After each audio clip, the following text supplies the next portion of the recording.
Hi, today we'll go through the steps that we use to create an animatronic ghost.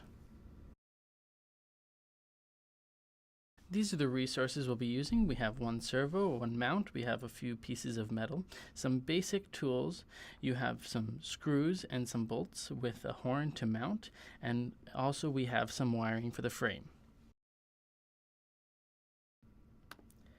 So we have our piece of metal here that we've already pre-cut. We're going to grab the horn and we're going to put that onto the end.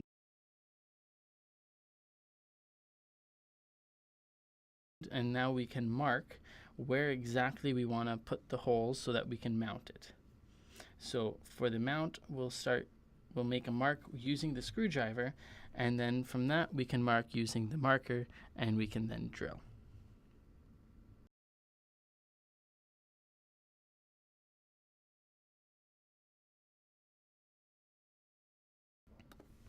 This is our Dremel. Of course, we always have to take into account when we're working with power tools, safety. So we have our safety glasses. Now what we want to do is get our metal, and we want to make sure it's secured down and directly underneath the drill bit before turning it on. And now we can proceed to drill our holes into the metal so that we can mount the horn.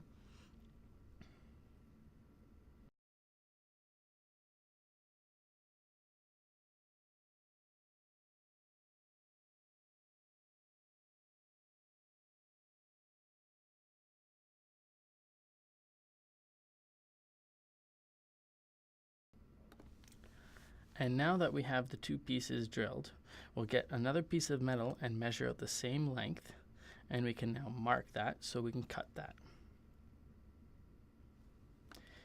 Now using our vise, we're going to secure down the larger piece of metal with the marking along the edge so that we can use our hacksaw to cut off the appropriate length.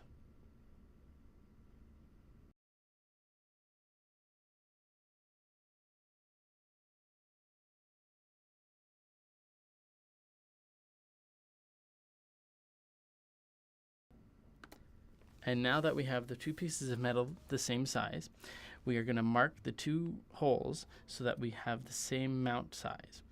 And now we use our Dremel again to drill the two holes so that now everything is lined up. Now we have our nice miniature anvil, and for this we're going to use the end so that we can make a nice bend to create jaws. And as you can see, you want to bend them together so that they kind of have the same bend, so they look very similar. Now, once you have a certain bend, you want to flatten out the edges so that it's not on an angle. So now that we have it, we want to make bends on our vise. So what we want to do is we want to make sure that we tighten it above the holes so that we don't disrupt the mount. And now we straighten it out so that it can mount properly and it'll look more like a real jaw.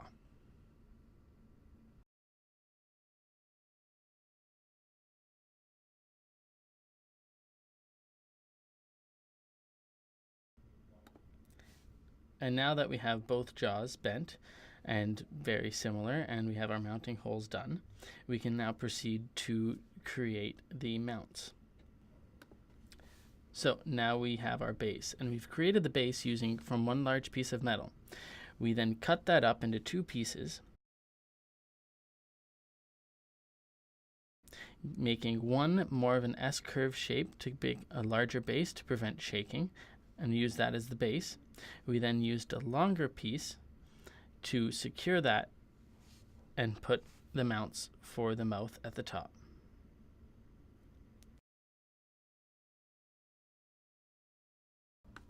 So we have our mount. We need to line that up with the holes.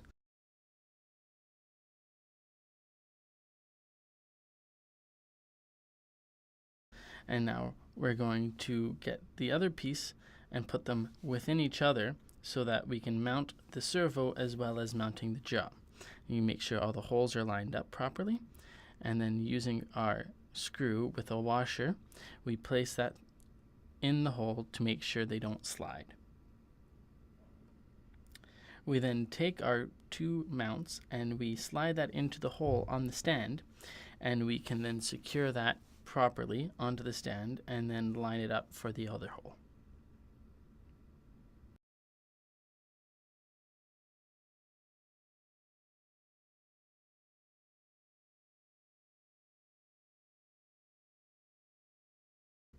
And now that we have everything mounted onto the stand, you can see it, how it looks. And now we're going to take our servo and make sure that it's mounted the proper way, and we're going to slide that into position, and then we are going to take screws to put into the holes to mount it and make sure it's nice and steady. So now that we have the servo mounted, we're going to use the horn, and you can see the holes on that line up with our jaw.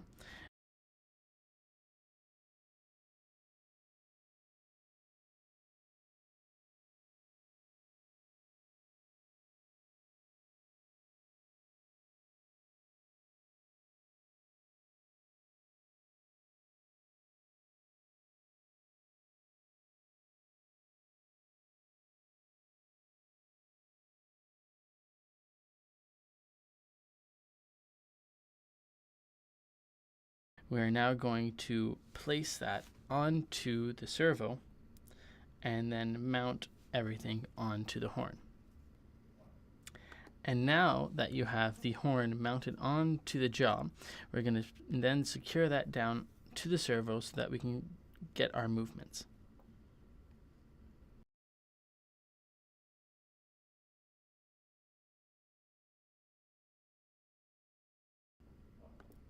Now that we have the bottom jaw all connected and working, we're going to take the top jaw and we're going to mount that to the holes on the top.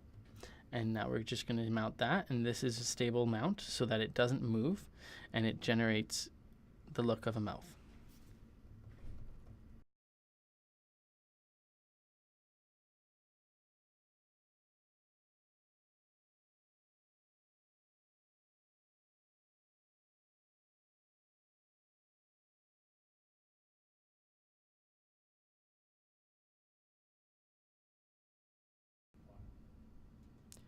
So we've used clay to create teeth, and then we used wiring to create a wiring frame around the base and the stand, and then we stitched on cotton fabric on top of that to give it the appearance of a ghost. For more information, you can see the images below. So now we have the finished ghost.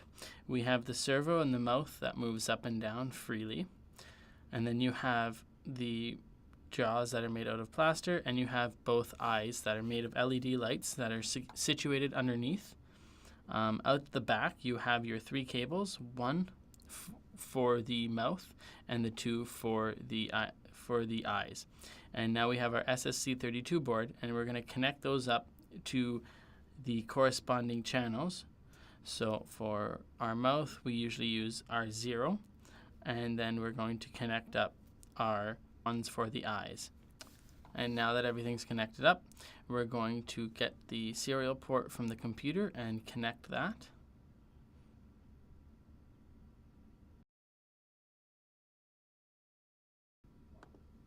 And now we're going to give the SSC32 board power by connecting it to the battery pack. And we make sure the green light is on, which tells us that there's power.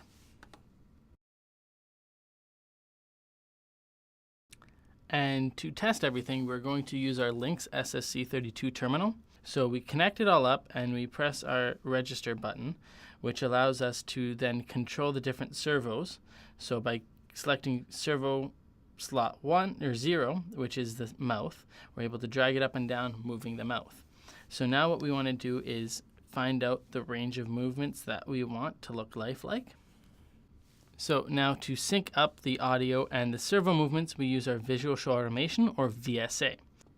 So once you're in VSA, you want to open up Tools and you want to go to Settings. Once you're in Settings, you want to make sure the type of servo device is an SSC32 servo. We want to make sure all the values are what we want it to be, so we double click the values, And now we go and set the values that we found out in our Lynx SSC32 terminal.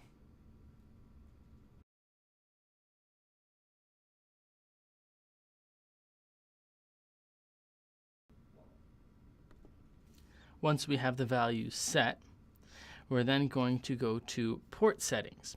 And under port settings, we want to make sure that the number is 115200, which gives us the rate of transfer between the computer. And we just had to fix up a little bit of an issue with our positionings.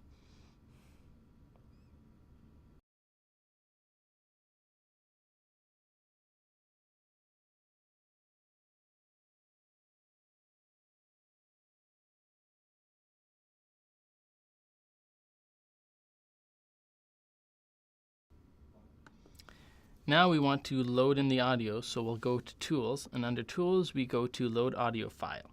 Now what we're going to do is we add our pre-recorded audio file that we have, and you want to just ignore any of the errors that's pertaining to the other devices, which we're not using at the moment. And so once you have the audio uploaded, we're then going to go under Tools and our Wave Motion Analysis.